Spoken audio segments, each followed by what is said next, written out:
Many of them were murderers, human traffickers, gang members. As U.S. President Donald Trump's administration cracks down on immigration, its officials continue to push the message that detainees are violent gang leaders or even terrorists, but often without attempting to back those inflammatory claims in court.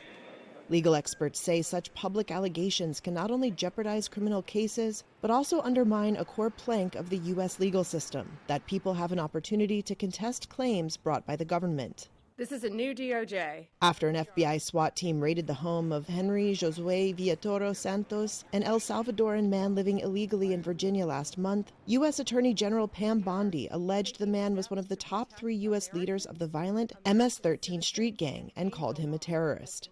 Less than 2 weeks later, the Justice Department moved to drop the only charge it had brought against him, illegal possession of a firearm by an alien. Bondi said he would face deportation instead.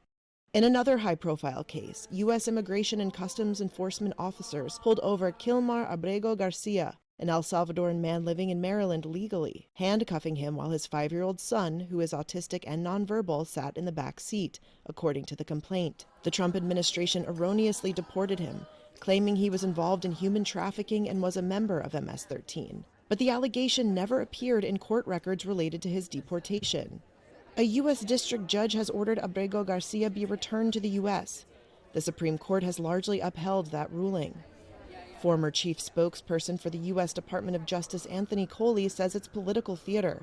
Right now we have a Justice Department that is more concerned about winning in the court of public opinion than they are about winning in the court of law. The Justice Department did not respond to a request for comment. Abrego Garcia was deported alongside 238 Venezuelan men, alleged to be members of the Tren de Aragua gang, who are now held in a high-security Salvadoran prison. A U.S. immigration official conceded in court filings that many of the deportees had no criminal records. In a response to Reuters, a U.S. Department of Homeland Security spokesperson claimed that the Venezuelan men deported to El Salvador without U.S. criminal records, quote, are actually terrorists, human rights abusers, gangsters, and more, but did not provide evidence. I definitely think that he's been using some of these cases for political wins. Rebecca Roif, a law professor at New York Law School, says it's important to parse the rhetoric from what's actually going on in courtrooms. A lot of the exaggeration is just political rhetoric, and that it's really important to separate that out from what's actually going on in the courtroom, because there may be differences there. Legal experts said out-of-court statements could prompt defense attorneys to seek dismissal of charges or transfer to another court on the grounds that a potential jury has been tainted.